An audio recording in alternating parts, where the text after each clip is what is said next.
Ang trailer na ito ay rated H for honest.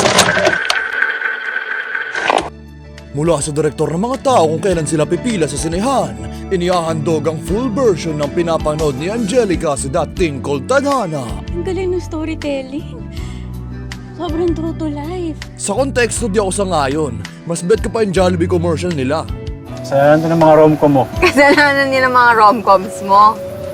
One more at isa pang chance ulit. Kilalanin ang tandem na Posha, ang iconic na couple sa loob ng sarili nilang kwento. Alam mo naman mahal ko si Basha eh. I know. Talaga ito? Siyempre napaka-sweet talaga itong baby ko. Parang walang basa ko, walang popoy. Na kahit ang wallpaper sa cellphone ng bida ay ang movie poster ng pinapanood mo. Si Basha ay isang architect na may masyadong maraming space sa design ng kanyang mga building. At saka yung walkway masyadong malapad. At siya ay naubusan na ng space. I want space. Space? Kinakarga niya sa kanyang likuran, maliban sa kanyang wig, ay si Popoy, ang boyfriend na maaaring pumunta sa Bulacan at hindi ka pasalubukan ng chicharon. Pero alisin ang balat ng fried chicken mo ay pwede na. Bash! Boy, ngayon lang. Kolesterol yan eh. Pasakit siya kay Basha sa pagiging nariyan lang kung kinakailangan siya. Ako nasabi, boy ako ni. Bash. Ako na. Boy! Pero sa puntong gusto ni Bea Alonzo ng role bilang babaeng character. Kailangan ko to. Kailangan mo rin. Dahil ang mataas na apela sa ilang direct cutty romance ay at least hindi siya cheater. Kaya Team Popoy tayo.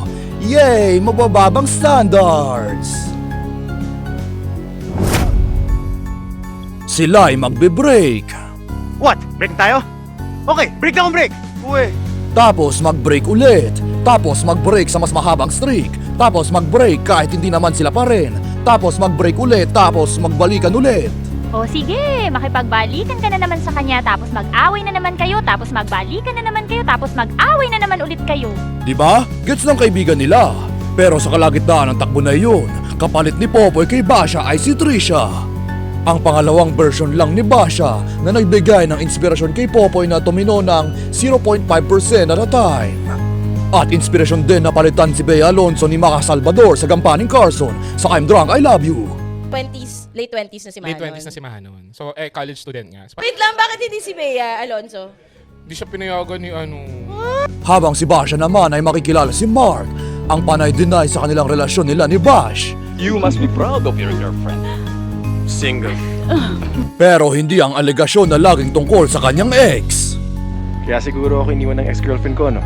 Alam mo, Bash, ganyan din ako first time ko makita si Beng after the breakup. May pa-main character syndrome yarn, pero mas magugustuhan ko pa kung nagkatuluyan sila nila Basha kaysa kay Popoy.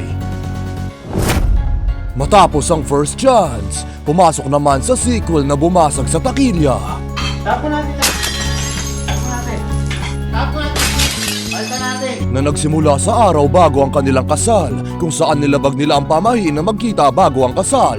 Kaya alam mo na namamalasin na sila sa buong 2 oras ang takbo ng pelikula. Hindi mo ba na-monitor yung materyales? Na binubulsa nila yung pera? Uy, naloko ka.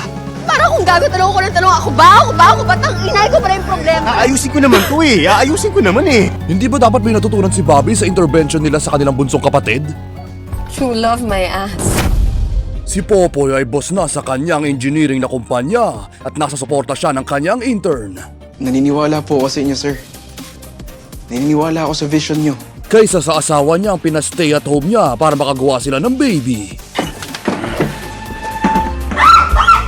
At naghihirap sila gumawa ng baby. Kagaya ng bitinin si Basha na para siya nakababata mong kapatid na pina-fast forward mo ang sex scenes bilang pre-censoring. Bash, kailangan ko pumunta ng site. Nagkakaproblema raw. O kung masyadong malagkit na si Popoy para makapagputok pa. Tae!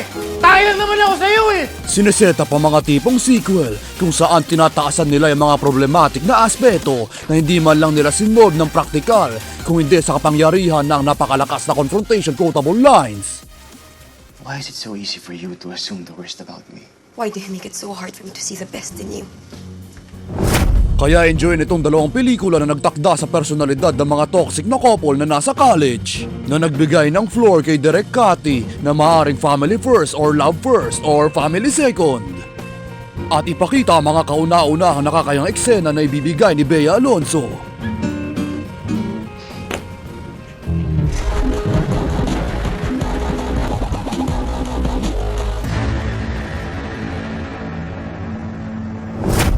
Starring Diyos sino-sino mga babae na bash-bash, Dishonored Dai Popoy, Bobby Aguas, Friends Only Please, Gotta Brag Them All, Pepsi Munoz. Nung nakabembang mo na yung natitipuhan na alam mong may AIDS. Sana kaya ko natiis yung sakit na nararamdaman ko. Kasi ako yung miling nito, di ba? Yung tanong ng mga kaibigan mo na ang mindset ay intayin sa Netflix nung napanood mo yung bagong labas sa sinihan.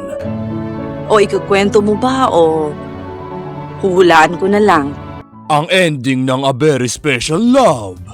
Kailangan ko tulong mo. Ikaw, kailangan mo ng tulong ko.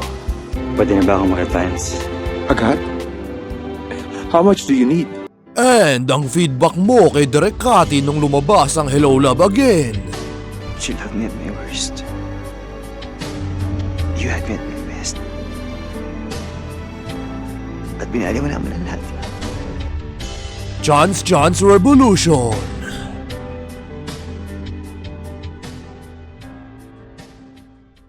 Bash, hindi mo ba alam yung 3-month rule? Lahat ng taong na-inlove at nakipag-break, alam yun. Hindi. Ito na ata yung first time na nabanggit yun sa buong universe eh. Salamat sa panonood hanggang 2026 at Happy New Year!